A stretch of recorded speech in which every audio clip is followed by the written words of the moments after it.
श्री राम जय राम जय जय राम। श्री राम जय राम जय जय राम। श्री राम जय राम जय जय राम। बोलिए सियावर रामचंद्र भगवान की जय। उमापति महादेव की जय। पवन सुत हनुमान की जय। सब संतन की जय, सब भक्तन की जय। सचिया जोता वाली माता तेरी सदा ही जय। बोल सनातन धर्म की जय। सद्गुरुदेव महाराज की जय। नमो पार्वते पते हर हर महादेव। जय जय सीताराम। आदरणीय विद्वजन, श्रद्धालु देवियों एवं विश्वास कथा श्रोताओं, भगवत सानिध्य में भगवान के चरित्र श्रवण करने के लिए हम लोग उपस्थित हुए हैं। मानस चिंतन चैनल पर आप सभी का स्वागत है। पिछली चर्चा में आप हनुमान जी की सेवा उनके बालकाल से ही प्रारंभ होती उसको आपने सुना था।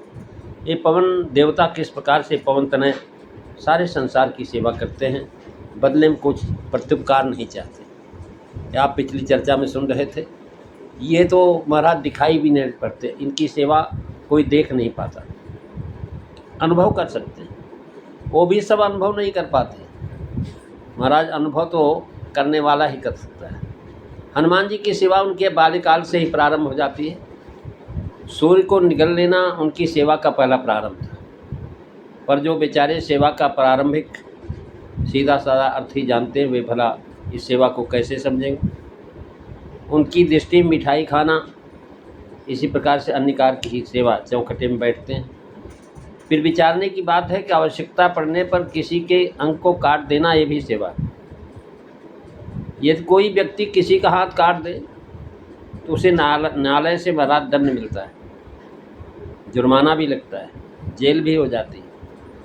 लेकिन वही एक व्यक्ति महाराज डॉक्टर जो है दंड हाथ काट दे तो उसे महाराज दंड नहीं मिलता, पुरस्कार मिलता जाता, कीमत चुकाई जाती, फीस चुकाते लोग। डॉक्टर को हम इसलिए पुरस्कृत करते हैं, उसने शरीर की रक्षा के लिए ही अंग को काटा। हनुमान जी की सेवा इसी श्रेणी की है। पुरुष के रहस्य को न समझ पाने के कारण, हनुमान जी की इस सच्ची भूख को न पहचानने के कारण ही इंद्र उन पर वज्र का प्रहार करता है। फलस्वरूप जब पवन देवता अपना अवरोध कर लेते हैं, इंद्र को बोध होता है कि हमने जिस प्रकार प्रहार किया, यदि मित हो जाए तो संसार ही मित हो जाएगा। अगर जिस पर प्रहार किया है वो पवन के पुत्र, अगर पवन ही नष्ट हो जाएगा तो महाराज संसार भी नष्ट हो जाएगा। याद रखें कि ईश्वर की सत्ता, भगवत प्रेम, भगवत सेवा, ये सब जो है एक ही वस्तु जिसके हमें प्रत्यक्ष रूप से आवश्यकता प्रतीत नहीं होती। ऐसा लगता है कि इसके बिना भी हम समाज का कार्य चल रहा है, चल सकता है। लेकिन पवन देवता ने इसे न दिखाई देने वाले महत्व को उजागर कर दिया और यह दिखा दिया कि यदि हनुमान की मृत्यु होगी तो सारा संसार मृत्यु की तरफ चला जाएगा। तब सारे देवता अपनी त्रुटि को समझते हैं और हनुमान जी को महाराज आशीर्वाद देते हैं, यह कहते हुए कि मेरे शस्त्र का प्रभाव तुम पर नहीं पड़ेगा। इससे हनुमान जी का अहंकार बढ़ता नहीं। भले इंद्र के वज्र का प्रहार से हनुमान जी क्षण भर के लिए मूर्छित हो गए, पर जब इंद्रजीत ने हनुमान जी पर ब्रह्मास्त्र का प्रयोग किया तो हनुमान जी को महाराज मूर्छित होने की आवश्यकता नहीं थी। ब्रह्मयस्तु तै साधा कविमन कीन विचार, जौन ब्रह्म शर्मानो महिमा मिटे अपार। महाराज वो चाहते तो मूर्छित नहीं होते, लेकिन महाराज उनको देवताओं से आशीर्वाद ऐसा मिल चुका था कि किसी भी अस्त्र शस्त्र का प्रभाव उन पर नहीं पड़ेगा। लेकिन महाराज आशीर्वाद तो प्राप्त। हनुमान जी के चरित्र का वैशिष्ट है कि निराभिमानी। उन्हें लगा कि भले ही ब्रह्मा के आशीर्वाद से मैं ब्रह्मास्त्र के प्रभाव से मुक्त रहूँगा, पर यदि मैं ब्रह्मास्त्र से मूर्छित नहीं हुआ तो ब्रह्मा की मर्यादा नष्ट हो जाएगी। लोग कहेंगे ब्रह्मा ने झूठा वरदान दिया। ब्रह्मा का फांस झूठा है। ब्रह्मा का आशीर्वाद स्वीकार करने का मतलब यह नहीं कि हम उनकी मर्यादा और महिमा को ही नष्ट करें कि महाराज हमें तो छूट मिली हुई, हम मनमाना करें। ये महाराज मूर्छा का अभिनय उन्होंने किया। हनुमान निर्णय करते हैं कि हमें फिर से मूर्छा का अभिनय करना पड़ेगा। पहले तो मूर्छा हुई थी, अब अभिनय करें। एक बार बाल्यक अवस्था में मूर्छित हुए थे तो अशोक वाटिका में उन्होंने दूसरी बार मूर्छा का अभिनय किया। उनके इस मूर्छित होने से भी एक विशेषता थी। पहली बार जब हनुमान जी मूर्छित होकर गिरे तो उनका विनाश नहीं हुआ। क्यों? भक्त का विनाश नहीं हुआ करता, उल्टे जो उसे गिराने की चेष्टा करता उसी को संकट झेलना पड़ता। तो हनुमान जी के गिरने के फलस्वरूप उन्हें गिराने वाले इंद्र और देवताओं पर संकट आ गया। और अशोक वाटिका में ऐसी बात घटी, मेघनाथ द्वारा ब्रह्मास्त्र का प्रयोग किया गया। हनुमान जी ने स्वीकार किया। जब गिरने लगे तो मेघनाथ बड़ा प्रसन्न हुआ। मन ही मन वह बोला, चलो बंदर, आखिर मैंने तुम्हें तो गिरा ही दिया। पर मेघनाथ ने देखा क्या कि बंदर गिरना तो महाराज बंदन का गिराना भी बड़ा महंगा पड़ा। हुआ यह कि हनुमान जी जब गिरने लगे तो उन्होंने देखा किधर गिरना चाहिए। महाराज आदमी जब गिरता है जानबूझ के तो ऐसी जगह गिरता कि चाहे चोट न लगे। हनुमान जी ने फिर सोचा कि मैं जब गिरना तो है ही है, क्योंकि हमने ब्रह्मास्त्र को स्वीकार किया है। तो मेघनाथ की सेना किधर खड़ी है वो देखे और जानबूझ करके उधर ही गिर पड़े। महाराज नतीजा क्या हुआ कि ब्रह्मबान कपि कहूँ ते ही मारा, अपर तेहु बारो कटक संहारा, मंगल भवनो अमंगलहारी, प्रभु सुदशरथ अजीर बिहारी। श्री राम जय राम जय जय राम, श्री राम जय राम जय जय राम। संकेत यही बताता है कि जब कोई दुर्गुणी व्यक्ति भक्त को गिराने की चेष्टा करता है, संकल्प करता है, तो भले भक्त गिरता हुआ दिखाई दे, पर विनाश तो दुर्गुणों का ही होता है। भक्त कोई आघात या चोट नहीं लगती, क्योंकि वह वस्तुतः ईश्वर के प्रेम से, ईश्वर की शक्ति से अनुप्राणित होता है। इस प्रकार हनुमान जी का जो पावन चरित्र है, वह ईश्वर के तत्व को हमारे समक्ष उपदेश करता है, हमारे सामने प्रदर्शित करता है कि जीवन की भूख को शांत करने का सच्चा उपाय क्या है। उनके जन्म और जीवन की जो अलौकिक गाथा है उसमें यह संकेत हमें पग पग पर प्राप्त होता है कि जीवन में सेवा, धर्म की, सत्य और प्रेम की प्रतिष्ठा कैसे की जाए तथा दुर्गुण दुर्विचारों पर कैसे विजय प्राप्त की जाए। इस सब के साथ जो सबसे महत्व की बात उनके जीवन में जो दिखाना चाहते हैं वह यह है कि किसी भी कार्य के पीछे उनके अंतःकरण में अहंकार का लेश भी नहीं होता।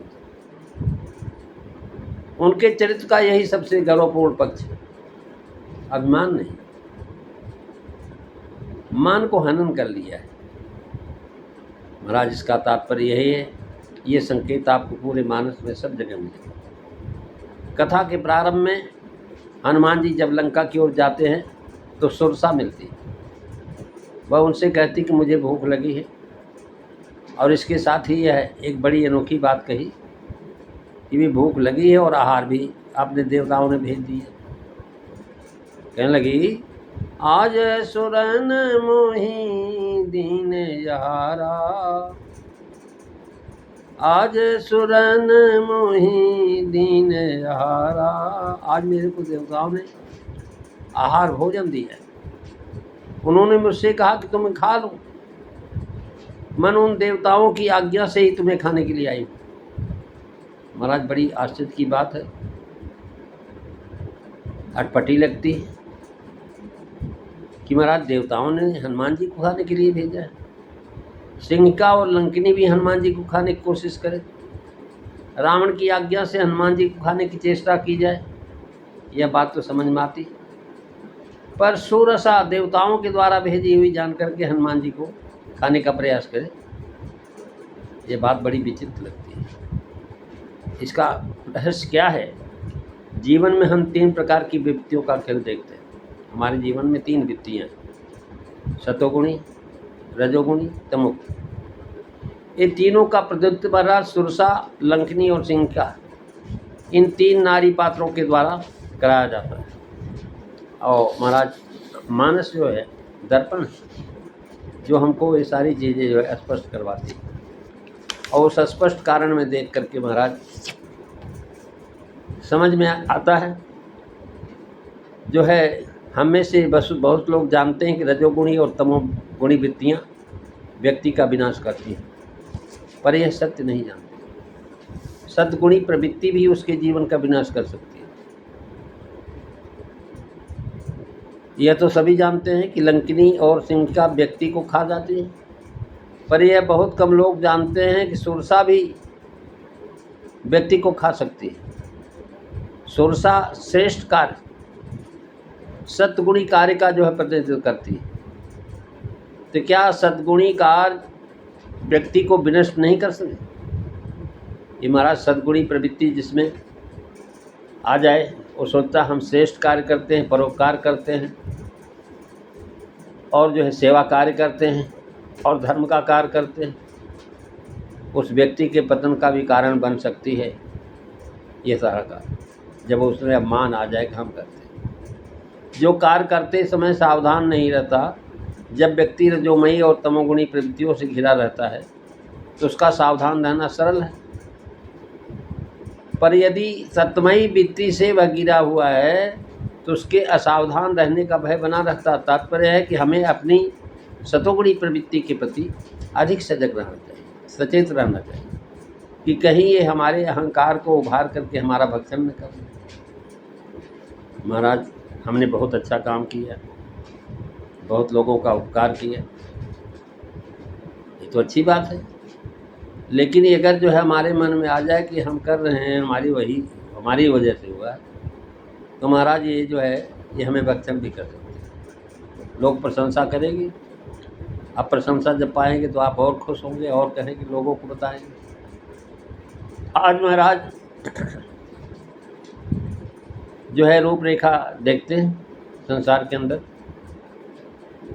एक निश्चित उद्देश्य होता है। वैसे इस सम्मेलन महाराज जो है यहाँ हम लोग जो राम कथा कर रहे हैं, इस कथा की विशेषता है, गोस्वामी जी ऐसी विशेषता दिखाते हैं कि ये संस्कृति, भाषा, इसका प्रेम, महाराज सांच क्या है?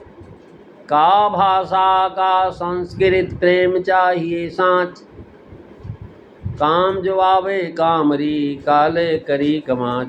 दोहावली रामायण में तुलसीदास जी ने कहा कि भाषा कोई भी हो, चाहे देव भाषा हो अथवा जनता भाषा में, जनता में बोली जाने वाली, असल तत्व को सच्चा प्रेम है। भाषा का प्रश्न गौण है। गोस्वामी जी ने अपनी भाषा का श्रेष्ठ वर्णन किया। देव भाषा कीमती दुसाले के समान है, और ये जब आम बोलने वाली जो भाषा है, यह कंबल की तरह कंबल के समान। यदि साधारण व्यक्ति का जाड़ा कंबल से मिट जाता है तो दुसाला कितना मूल्यवान रहा करे, उससे क्या अंतर पड़ता है।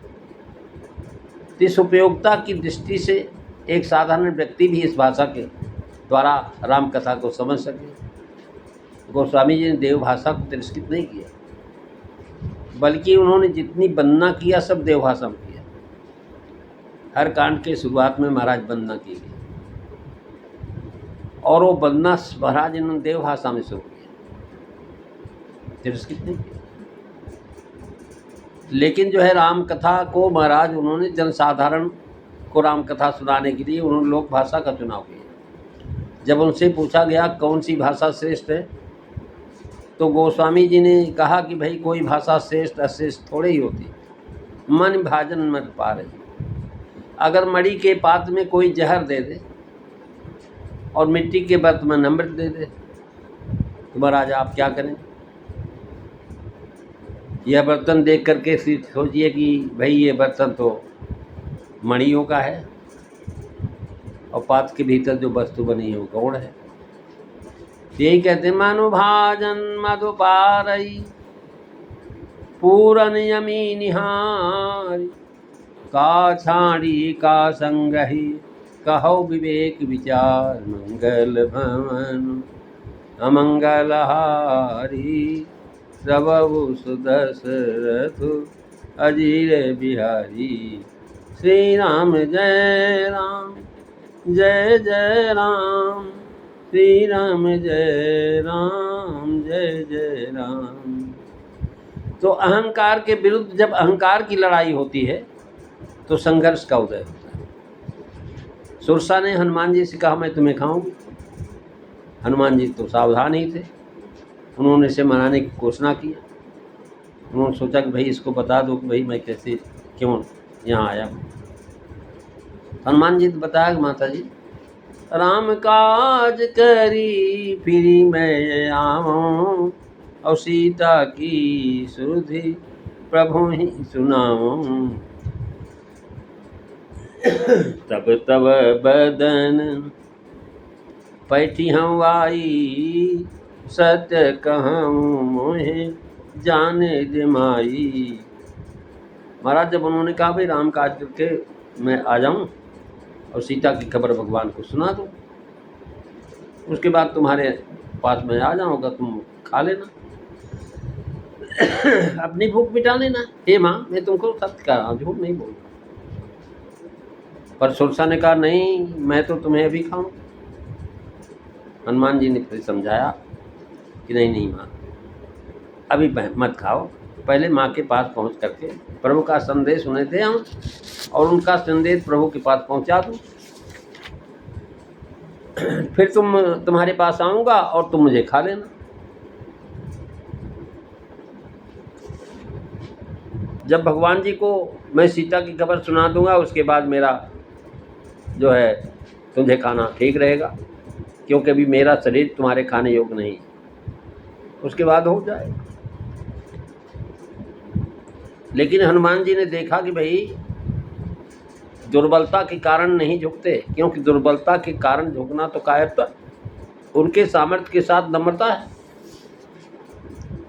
पर जब सुरसा उनकी इस नम्रता का गलत लाभ लेना चाहती है तो हनुमान जी उसे चुनौती दे देते हैं कि अगर नहीं मानेगी तो मुझे खा ले, अगर सामर्थ्य हो तो मुझे खा। सुरसा हनुमान जी को निगलने के लिए अपना मुख फैलाती है, हनुमान जी अपना शरीर बढ़ाते हैं। जब सुरसा ने अपना मुंह और बाया तो हनुमान जी और बड़े हो गए। जब सुरसा ने बहुत मुंह बढ़ाया, करे महाराज सत जो जन ते ही आनन कीना, अति लघु को पवन सुत लीना। मंगल भमनु अमंगलहारी, रवौ सुदशरथ अजीर बिहारी। श्री राम जय राम जय जय राम, श्री राम जय राम जय जय राम। महाराज सुरसा ने अपना मुँह फैला, 16 योजन का मुँह फैला। हनुमान जी 32 योजन के हो गए, और जैसे जैसे वो बढ़ाती तो उसके दूने होते जाते थे। आखिर एक सीमा होती बढ़ने की, 100 योजन उसने अपना मुँह फैला दिया। हनुमान जी बहुत छोटे, और वे नन्हे ही बन करके नहीं रह गए, अपित सुरसा के मुख में बैठ गए। इधर सुरसा उन्हें बाहर ढूंढने लगी कि बंदर कहाँ चला गया, और हनुमान जी सुरसा के मुख से बाहर निकल आते और हाथ जोड़ करके खड़े हो जाते। सुरसा देखी तो महाराज हैरान हो गई, तो उन्होंने देखा ओहो ये तो बाहर नहीं दिखाई पड़ा, अंदर मेरे चला गया। बड़ा बुद्धिमान है ये, बड़ा भी बनना जानता है, छोटा भी बनना चाहता है। और मेरा 100 योजन का मुँह महाराज नीचे लाते लाते टाइम लगेगा ना, उतने देर में चले गए हनुमान जी, वापस ही आ गए। तब उसने कहा राम काज सब करियो तुम बल बुद्धि निधान, आशीष दे गई तो हर्ष चले हनुमान। मंगल भवन अमंगलहारी, रवौ सुदशरथ अजीर बिहारी। श्री राम जय राम जय जय राम, श्री राम जय राम जय जय राम। महाराज ये सद्गुण जो है व्यक्ति को कैसे खा लेता है, सत्प्रवृत्ति कैसे खा लेती है, व्यक्ति को कब खाती है इसका उत्तर हनुमान जी ने अपनी क्रिया से दे दिया। दोने बनने की होड़ से सफलता नहीं मिली, पर जब हनुमान जी ने देखा कि भाई दोना बनने से काम नहीं चल रहा है, तो छोटे बन गए। और हनुमान जी इतने लघु हो गए कि सुरसा उन्हें देख ही नहीं पाई, तो हनुमान जी जीत गए। इसका तात्पर्य है, कच्चा कार्य करने के समय यदि हम अपने आप को दिखलाने की चेष्टा करेंगे तो झगड़ा बढ़ेगा, पर यदि हम अपने आप को अति लघु बना लेंगे और सत प्रवृत्ति को बैठ करके बाहर चले जाएंगे तो हम सफल होंगे। हनुमान जी में अहंकार नहीं, और न उनका कोई कार्य ही अहं की दृष्टि से होता है। ऐसे निरहंकारी हनुमान जी के द्वारा कैसे अनोखे भाव से कैसी अनूठी यात्रा होती है, कैसे सुग्रीव और भगवान राम का मिलन कराते हैं तथा सीता जी का पता चलाते हैं, इसकी चर्चा हम अगली चर्चाओं में करेंगे। आज बस इतना ही। बोलिए सियावर रामचंद्र भगवान की जय। श्री राम जय राम, जय जय राम। श्री राम जय राम, जय जय राम। श्री राम जय राम, जय जय राम। बोलिए सियावर रामचंद्र भगवान की जय।